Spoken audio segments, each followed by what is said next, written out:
Hello, and thank you for listening to this episode of the Moore's October Rants. Today's episode is going to be titled, As Humans, We Love Toxicity.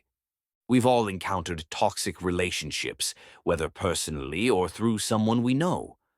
We often caution others about the dangers of toxic people, yet many still willingly remain in harmful relationships.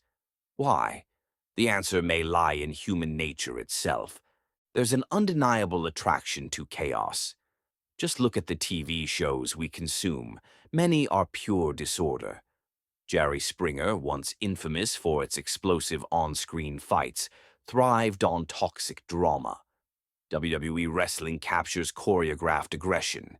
The show Jackass, led by Johnny Knoxville, celebrates reckless behavior. We don't merely watch chaos, we relish it. The thrill of destruction, of unpredictability, of danger. These elements captivate us. But it goes deeper than entertainment.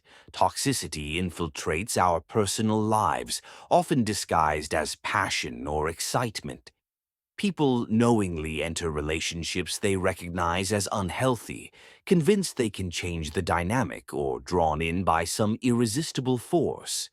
The toxic traits that push people away paradoxically pull others in. It's as if we see fragments of ourselves in the turmoil, a reflection of our own struggles, insecurities, or flaws. I've experienced this firsthand.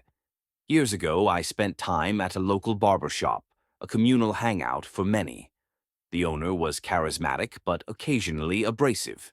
At first, the shop seemed like a lively social space, but over time the environment turned hostile. The jokes at my expense weren't friendly banter. They were cruel. Conversations excluded me, and interactions became increasingly toxic. I recognized it, yet I kept returning. Why? Because despite the negativity, there were still aspects of the place that felt familiar, comfortable, or even enjoyable. The same thing happened at a nearby Dunkin' Donuts where people gathered. At first, I enjoyed the company, but soon, certain employees and patrons became outright rude. Yet I continued to go there, drawn to the positive interactions despite the negativity. Eventually, life moved on, and everyone drifted away. But the experience reinforced a crucial truth. Leaving toxicity isn't easy when there are good moments sprinkled in between the bad. Online spaces can be just as harmful. I spent years engaging with people on TinyChat, a webcam-based chat room site. While some rooms harbored decent conversations, others were cesspools of misery and hostility. Insults, mockery, and arguments were common. I knew it was toxic, yet I kept logging in, sometimes out of loneliness, sometimes in search of a better space. Occasionally, I would step away for months, overwhelmed by the negativity, only to return again. Many people remain in toxic situations without fully realizing the extent of the harm. Take a friend of mine, for example.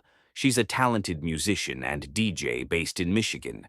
Her boyfriend, however, doesn't support her dreams. He belittles her career and discourages her from touring, dismissing her passion rather than championing it. Despite clear signs of toxicity, she avoids the subject, reluctant to acknowledge the reality of her situation. She sees his flaws, yet she stays, unwilling or unable to fully grasp the damage. It's painful to watch someone you care about settle for a relationship beneath their worth. When you meet extraordinary people, people who shine, who carry talent and kindness, it's frustrating to see them dim their light for someone who doesn't appreciate them. Toxicity extends beyond relationships. It's ingrained in our daily lives. Consider the food we eat, the endless consumption of processed junk, sugary drinks, energy boosters, and fast food. We know it's harmful.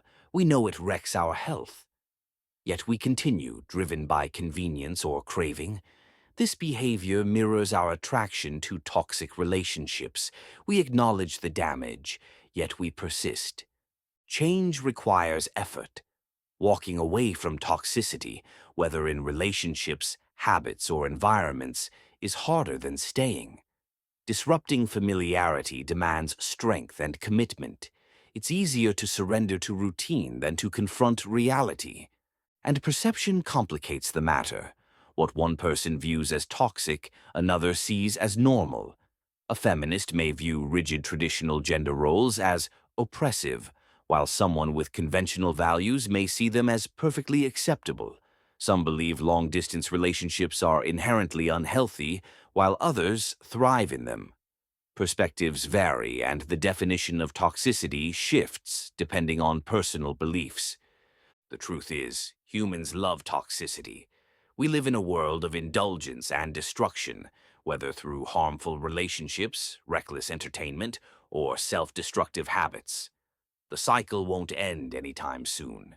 In Terminator 2, Judgment Day, John Connor ponders humanity's future, questioning whether people will survive their own tendencies. The T-800 answers simply, "It's in your nature to destroy yourselves." This sentiment rings true. We consume toxins, surround ourselves with negativity, and push boundaries of chaos. Not because we're unaware, but because we are drawn to it.